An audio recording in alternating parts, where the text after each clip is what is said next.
Who's telling the truth, the Bible or the Book of Enoch? If Enoch belongs in Scripture, then the Bible we have today is incomplete, and the foundation of Christianity is missing pieces. But if the Bible is right, then chasing after Enoch is just another distraction pulling people away from the truth that has already been revealed. Wes Huff and Knowles are tackling the myth head-on, and after this clip, I'm going to show you why the Book of Enoch obsession isn't just bad history, it's a spiritual trap. But on Enoch himself and on the Book of Enoch, and getting back to the question of the canon, why is Enoch not included in the Western canon? Why is it only in the Ethiopian Orthodox Church? And why, one, who wrote it? Was it Enoch or is it pseudepigraphal? Two, if it's not included in the canon, then if you accept Jude, for instance, as the Catholics do, doesn't Jude refer to the Book of Enoch? And so if Jude refers to the Book of Enoch, a book that is not canonical, then how can that be canonical? And what are we left with? Yeah, so the Book of Enoch that we have, which is usually First Enoch, there's actually a First, Second, then Third Enoch. But when you talk about the Book of Enoch, you're usually talking about First Enoch because that's the one that has, the Book of the Watchers, the Book of the Giants. And so that's the one that claims to be talking about Enoch, the grandfather of Noah. Now, we know from the Jewish tradition that there is no overt indication that anybody actually considered it as having origins in divine inspiration. In fact, if you read some of the early Jews who wrote about it, guys like Josephus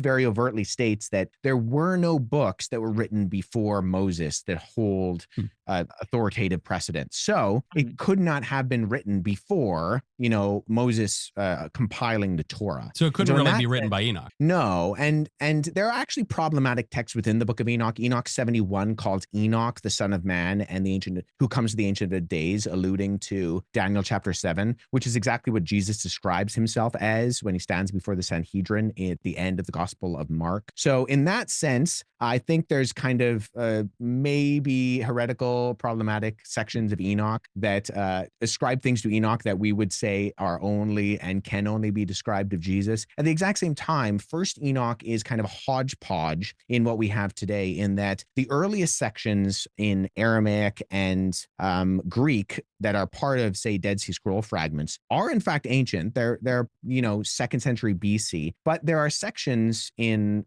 Coptic that are contemporaneous with the New Testament authors, and it comes all together in what we call First Enoch. But it is kind of an amalgamation where we can say there are some books, Book of the Watchers, Book of the Giants, those are genuinely ancient, but they also show indications internally of coming from the Hellenistic period. They refer to timekeeping that appears to be influenced by the Greek timekeeping. It also refers to places that only exist after the Exodus period. So it talks about Mount Sinai, which would not have been, known in, a pre flood era. So I think there are some things, it's very interesting. It's clearly a book that is written by ancient Jews that are trying to figure out, okay, what's going on in Genesis chapter 6 with the flood? What's going on with these supernatural creatures that we refer to as angels and demons and seraphim and Nephilim? So in one sense, there's kind of some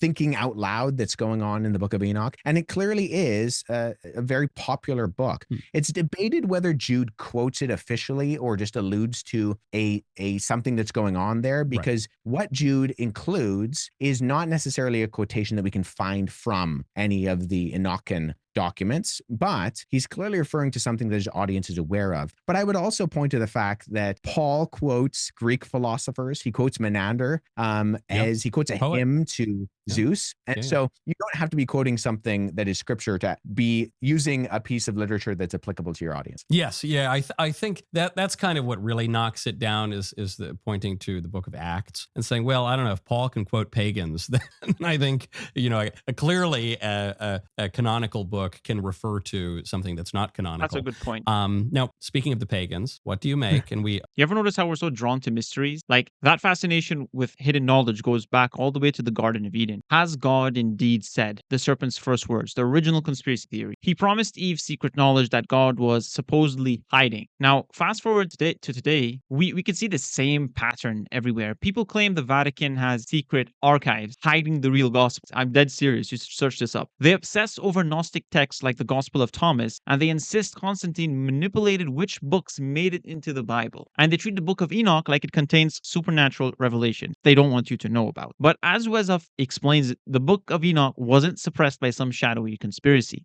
It simply didn't meet the criteria early Christians used to recognize inspired scripture. They looked for apostolic connection, consistency with known revelation, universal church acceptance, and evidence of divine inspiration. Because come on, guys, like the example Wes gave here about the Book of Enoch being out of the timeline, it mentions things that shouldn't have mentioned if Enoch was a true author. Like imagine me telling you George Washington, I found his secret diary, and in his secret diary, he wrote about TikTok trends and iPhones. I mean, you would laugh because how would he talk about such things? Well, that's the same thing with the Book of Enoch. Now, the deeper issue here is spiritual, because we often prefer the excitement of discovery over the discipline of obedience. We'd rather have secret knowledge than widely available truth. We enjoy feeling like that part of being the enlightened few rather than the mainstream community. So there's like a spirit of pride here. Now, here's the irony though. For many of us, large portions of scripture remain functionally hidden because we've never deeply engaged with them. We're hunting for supposed secrets while neglecting the treasure that's right in front of our eyes. Because the most profound revelation isn't hidden in some lost manuscript. It's been in plain sight all along, waiting for us to commit to studying, understanding, and living it. What do you guys think? Let me know in the comment, and like this video and follow Daily Pursuit of Truth if you enjoyed it.